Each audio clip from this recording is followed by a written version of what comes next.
बहुत वर्ष बीत गए, इनके यहाँ पर कोई संतान नहीं हुई। मरने के लिए आज आत्मदेव जी गए हैं कि मैं अपने शरीर का त्याग कर दूंगा, अपने आप को मार दूंगा, अपने आप को कष्ट दूंगा।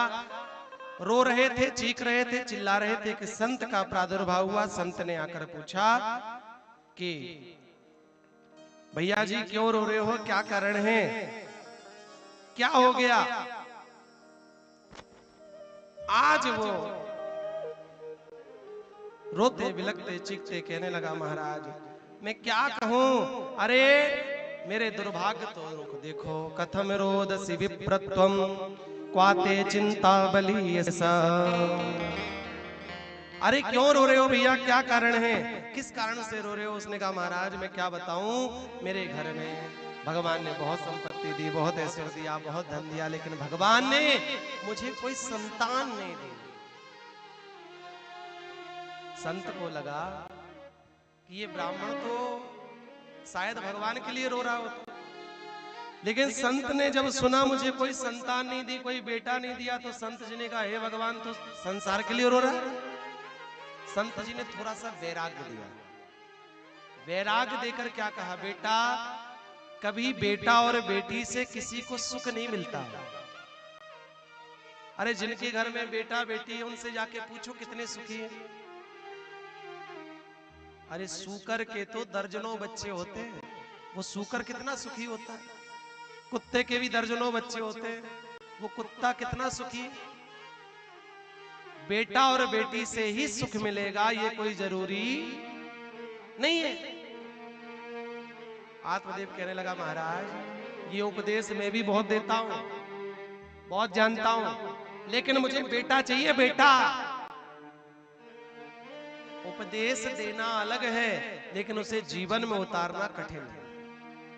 एक बार एक पंडित जी कथा कह रहे थे और पंडित जी ने कथा में सुनाया कि कभी भी बैगन की सब्जी नहीं खाना चाहिए। बैगन तो जानते हो ना, बैगन अच्छा नहीं होता, ऐसा नहीं होता, वैसा होता है, बैगन नहीं खाना चाहिए। उनकी धर्मपत्नी भी बैठी थी उसी पंडाल में, वो भी कथा सुन रही थी, वो भी सुन के घर गई। पंडित जी कथा सुनाकर घर गए, थाली की भोजन की थाली सामने आई। पंडित जी ने देखा नमक रोटी थी। नमक रोटी, कहा देवी जी सब्जी नहीं बनाई? कहा बनाई थी। तो कहाँ है? कहा मैंने तो फेंक दी। क्यों? आपने तो कहा था कि बैगन की सब्जी नहीं खानी चाहिए, आज बैगन बनाई थी। पंडित जी ने कहा देवी तेरी मति मारी गई। अरे वो दुनिया के लिए उपदेश था, तू तो उठा के ला और खिला, अपने को थोड़ी मना। अब बताओ ऐसा उपदेश किस काम का? महाराज जी बढ़िया गुटखा खाएं, बढ़िया बीड़ी पिए और फिर उपदेश दे भैया जी गुटखा खाना बुरा है, भैया जी बीड़ी सिगरेट नहीं पीना चाहिए। और महाराज जी खुद जाके उठे, एक आध दो मारे और आके बैठ गए। वो थोड़ी सी कई व्यास जी तो वहीं पुटकी।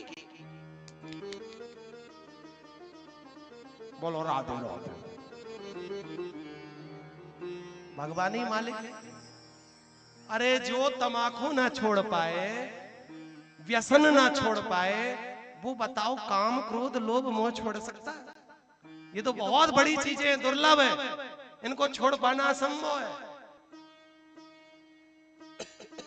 प्रयास करिए अवगुणों का त्यागने का, जितना हो सके अपने जीवन में शुद्धता का प्रभाव रखिए। अपने जीवन में जितना आप सच्चाई के साथ जिएंगे उतना आनंद आपको ज्यादा आएगा। और दूसरी आपको एक सुंदर बात बता दें, जितनी आवश्यकता है वो पूरी हो जाए तो आनंद से जियो। ज्यादा इच्छाओं की कीमत मत करो। आवश्यकता पूरी हो जाती है, इच्छाएं कभी पूरी होती, इच्छाएं कभी पूरी नहीं होती। अरे मरते दम तक व्यक्ति की इच्छा रहती है, आवश्यकता सबकी पूरी हो जाती है। आज कथा कहती है, बहुत समझाया उस संत ने, लेकिन आत्मदेव जी हमारे अंत में फल निकाल के दे दिया।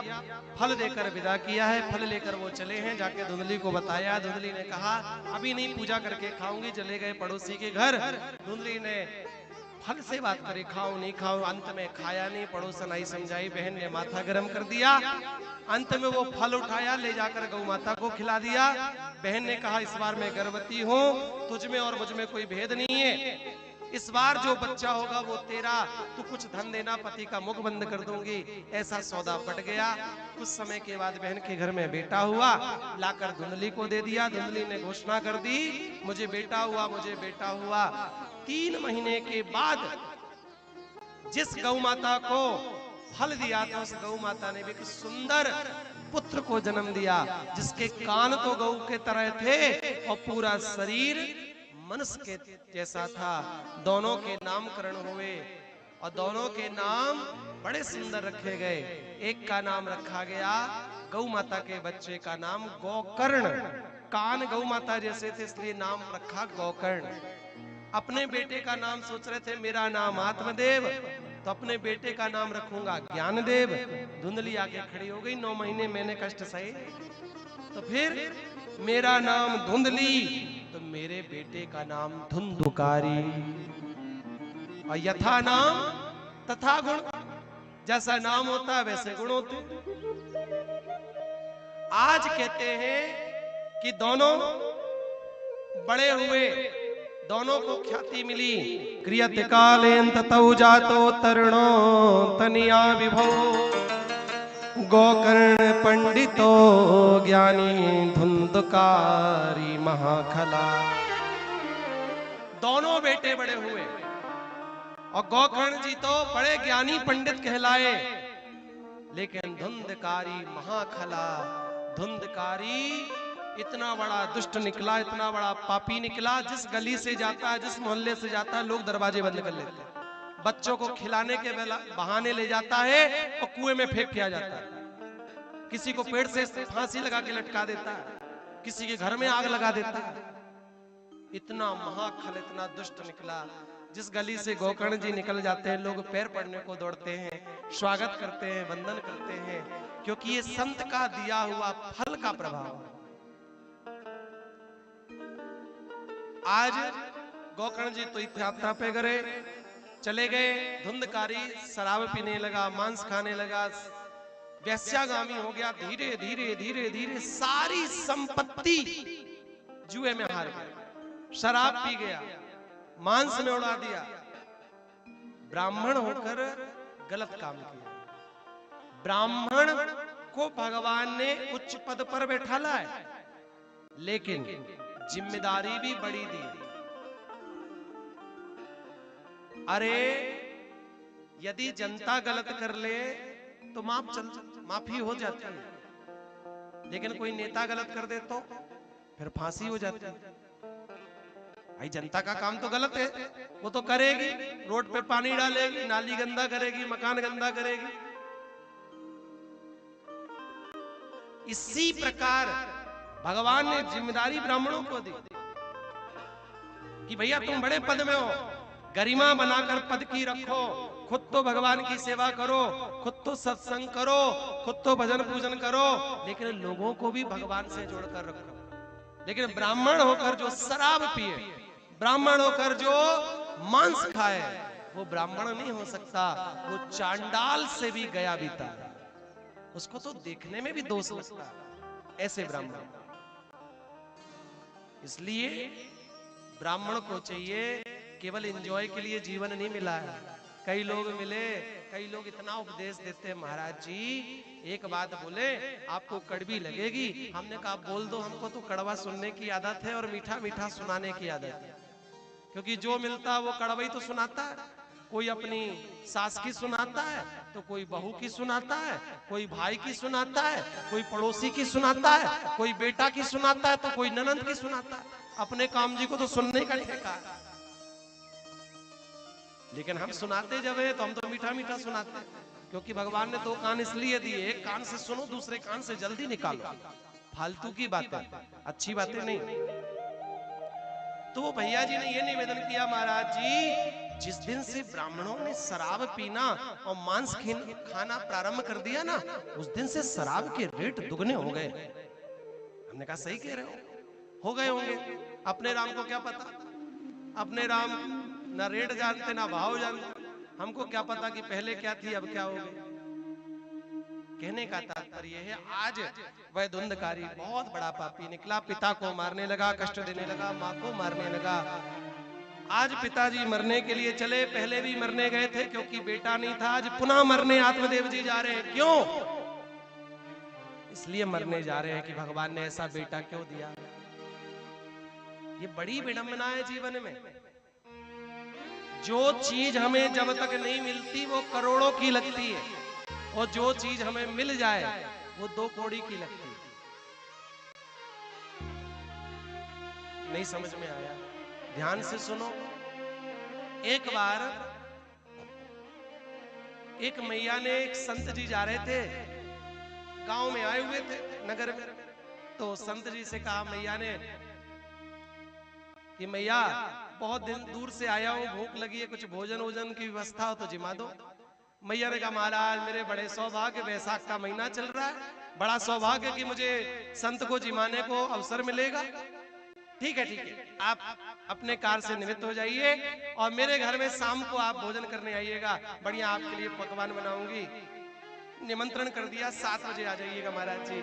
उस मैया ने बढ़िया पूरी बनाई, कचौड़ी बनाई, मगोड़ी बनाई, खीर बनाए, बढ़िया मालपुआ, बढ़िया भोजन तैयार करके चौकी वोकी आसन लगा के रखा। महाराज जी आए, महाराज जी का बढ़िया स्वागत किया, बढ़िया बैठाला, बढ़िया थाली।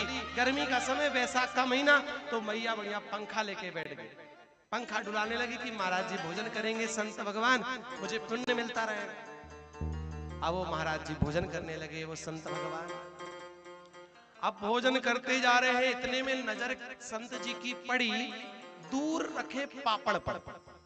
वो मैया देना भूल गई थी बेचारी, पापड़ तो निकाले लेकिन जल्दबाजी में बेचारी देना भूल गई। अब बार बार पूड़ी का टुकड़ा तोड़े, खीर में लगाए और नजर पापड़ में जाए, पापड़ में जाए। अब क्या करें? संत जी ने बात बनाई, मैया मेरे बड़े भाग्य हैं जीवन के। अरे आप, तेरे घर आ रहा था तो रास्ते में आते समय मेरे को सांप मिला। सांप मिला? अरे मैया इतना बड़ा सांप था, यहां से वो पापड़ तक।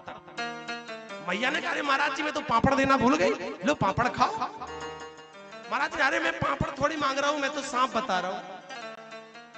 बोलो राधे राधे। करोड़ों की चीज थाली में रखी थी, पकौड़ी मगोड़ी, बढ़िया मालपुआ, खीर, वो अच्छे नजर नहीं आए, 2 कौड़ी के पापड़ में नजर आए।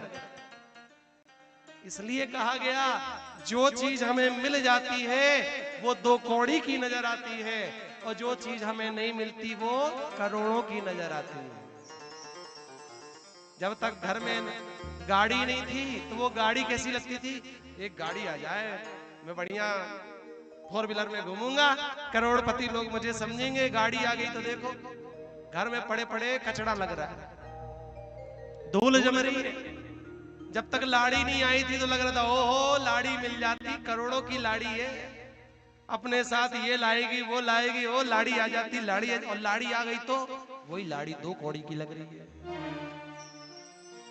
जो सास अपने बहू के गुण गाते नहीं फिरती थी, कभी शांत नहीं होती थी, रोज गुण गिनाती थी। अरे मेरी बहू क्या बताऊं देवी, इतनी अच्छी है, इतनी अच्छी है, बिल्कुल चंद्रमुखी की तरह है, चंद्रमुखी, इतनी सुंदर है, इतनी सुशील है, इतनी शांत है, पूछो मत, बिल्कुल गौ है गौ। ओ इतने गुण गाती है पूछो मत। और वही 7-6 महीने के बाद पूछो और देवी जी कैसी है बहू, तेवर बदल जाएंगे सास के। वो ठीक ठाक है, पहले तो थोड़ा चंद्रमुखी थी, आजकल थोड़ा सूर्यमुखी हो गई, सूरजमुखी हो गई, थोड़ा थोड़ा कभी कभी गर्म हो जाती है। अच्छा सूरजमुखी हो गई चंद्रमुखी के बाद, 1 साल के बाद उसी सास से मिलो, और भैया जी बहू रानी ठीक है कि ना है? अरे महाराज जी उसकी बात मत करो, माथा गर्म हो जाता है। क्यों? अरे महाराज जी पहले तो चंद्रमुखी थी, फिर सूरजमुखी हुई, अब तो पूरी ज्वालामुखी हो गई है। जब बोलती है तो ऐसा लगती है ज्वाला फट गई। बताओ, जो बहू आई थी करोड़ों की लगती थी, आज वो ज्वालामुखी लग रही है, 2 कौड़ी की हो गई। बोलो राधे राधे, थोड़ा और जोर से बोलो। ये व्यक्ति का स्वभाव है, जो चीज नहीं मिलती वो करोड़ों की, और जो मिल जाती है वो 2 कौड़ी की। आज आत्मदेव जी गोकर्ण जी ने सुंदर समझाया है, ज्ञान दिया है, वहां से विदा किया। 10 स्कंद का पाठ करते हुए भगवान के परम पद को प्राप्त किया है। आज धुंधली को लाकर जलती हुई लकड़ी से मारने का प्रयास किया अपनी मां को धुंधकारी ने। जाकर उस धुंधली ने कुएं में गिरकर अपने प्राणों का त्याग कर दिया। केवल धुंधकारी बचा 5 वेश्याओं को लेकर आ गया। राजा के घर में चोरी करी, बहुत सा धन चुराया। उन 5 वेश्याओं ने मिलकर धुंधकारी को मारा, गड्ढा गाड़ा, वहीं पर गड़ाया और वहां से धन का बंटवारा करके चली। गोकर्ण जी को पता चला। गोकर्ण जी ने जाकर बढ़िया पिंडदान किया, गया जी में गया श्राद्ध किया, मुक्ति के लिए अपने भाई की नगर में आकर अपने घर में साफ सफाई करी, वहीं विचरण करने लगे। सामने क्या दिखाई दिया, कभी भेड़ का बच्चा, कभी सियार बन जाता, कभी गीदड़ बन जाता, कभी भौंकने लगता, कभी चिल्लाने लगता, कभी रोने लगता है। पानी के छींटे मारे और वो प्रेत बोल पड़ा, अहम भ्राता त्वदीयोस्मि धुंधकारी नामिता सुखी नैव दोषेण ब्रह्मत्वं नासितं मया। कहने लगा, महाराज मैं तुम्हारा भैया हूं, धुंधकारी हूं। गोकर्ण जी ने कहा, तुम्हारे मुक्ति के लिए मैंने बहुत सारे कार्य किए, मुझे मुक्ति नहीं मिलेगी। आज गोकर्ण जी ने सूर्य भगवान से पूछा, श्रीमद् भागवतान मुक्ति सप्ताह वाचनम करो। आज सुंदर यहाँ पर ज्ञान दिया है और श्रीमद् भागवत कथा का आयोजन आज प्रथम बार हमारे गोकर्ण जी महाराज ने अपने भैया के लिए सुंदर भगवत जी का आयोजन करवाया, आवाहन किया। वह 7 गांठ के बांस पर आकर बैठ गया। 7 दिन तक उसने कथा सुनी। 7 दिन के बाद जैसे ही 7 दिन कथा का विश्राम हुआ, वह एक सुंदर जीव के रूप में प्रकट हो गया और पुरुष का रूप धारण करके वह प्रेत भागवत जी की महिमा को गाता है। धन्यम भागवती वार्ता प्रेत पीड़ा विनाशिनी सप्ताहोपि तथा धन्या कृष्ण लोके फल प्रदा। धन्य है ये भागवत जी की कथा। मुझ जैसे पापी को, महान प्रेत को जिसने तार दिया, मैं भगवान के धाम को जा रहा हूँ। और ऐसा कहते हुए भगवान के परम धाम को चल गए। बाकी सब भक्त श्रोता निराश हो गए। पुनः गोकर्ण जी ने आयोजन किया। सुंदर आयोजन करके इतनी सुंदर कथा सुनाई कि जितने भी जीव जंतु पशु पक्षी थे, इस बार सब भगवान के परम पद को प्राप्त करते हैं। सुंदर भागवत जी की महिमा।